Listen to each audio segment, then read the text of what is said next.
22-23 વર્ષથી હું અહીંયા આવી છું, ત્યારનો કોઈ રોડ રસ્તાનો કોઈ નિકાલ કરવા આવતું નથી.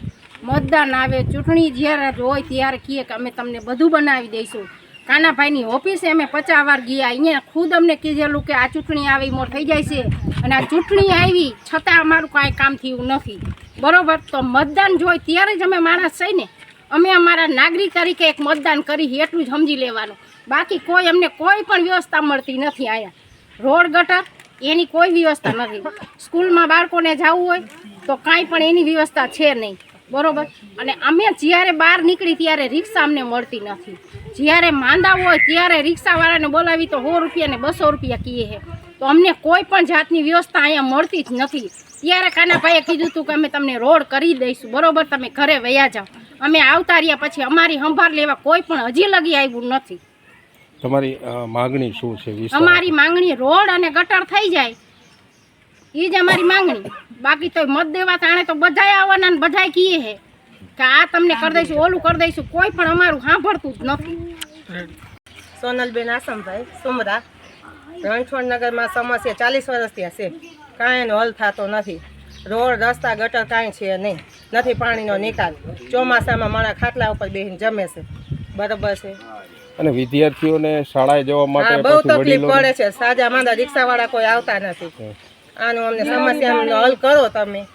રાજકીય નેતાઓ જ્યારે અવારનવાર આવતા હોય છે ત્યારે વચનો છે થઈ જશે, ચૂંટણી પતશે એટલે કાંઈ થતું નથી, કોઈ આવતું નથી અને ઉભરાતી ગટરોના કારણે તમારે આવે છે જેવું તેવું કામ કરીને 2 દી પછી નહીં સમસ્યા હોય છે. એના હિસાબે લોકો બીમાર જે પડે છે તેના હિસાબે પણ તમારે અત્યારે તમે જોઈ લ્યો, ફરિયા ભર્યા છે, શેરીઓ ભરી છે, અત્યારે તમે વિડીયો લઈ લો.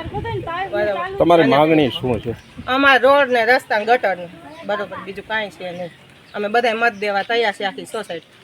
અમને કામ કરો, બરોબર. મત દેવા કોઈ જશે નહીં. રણછોડનગરમાં રહી છે સાંઈ બાબાના વાય. શું તમારા વિસ્તારમાં સમસ્યા છે? અમારે પાણી ને ગટરનું પાણી નથી નીકળતું, છોકરા નિહારે નથી જઈ શકતા, બધી પ્રોબ્લેમ છે અમારે તો, પણ કોઈ આવતી જ નથી. અમથું અનેકવાર રજૂઆતો કરી હોવા છતાં પણ હજુ સુધી નથી આવતા. ગયા છે કાના ધારાસભ્યના ઘરે, અહીંયા નહીં ગયા તો 5-6 વાર ગયા. વિડીયો છે કાના ધારાસભ્યના અમારા ઘરે.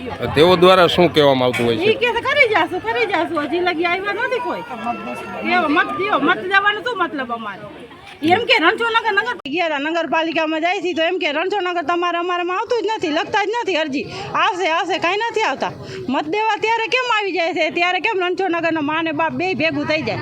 અત્યારે અહીંયા આવતું જ નથી, એમ કે અમારામાં નથી આવતું તમારે. હા, ધારાસભ્ય ઓફિસે ગયા છે, બધે ગયા છે, ક્યાંય બાકી નથી રાખ્યું. છેલ્લા કેટલાક વર્ષથી આ સમસ્યા છે? અમે અહીંયા મને 18 વર્ષ થયા. હા, આ બેન ને 40 વર્ષ થયા છે અહીંયા આવતા. આ પાણી નીકળે ને ત્યારે તમારે આવજો. અત્યારે અમારે સંડાસ ભર્યા છે, જોઈ જાઓ.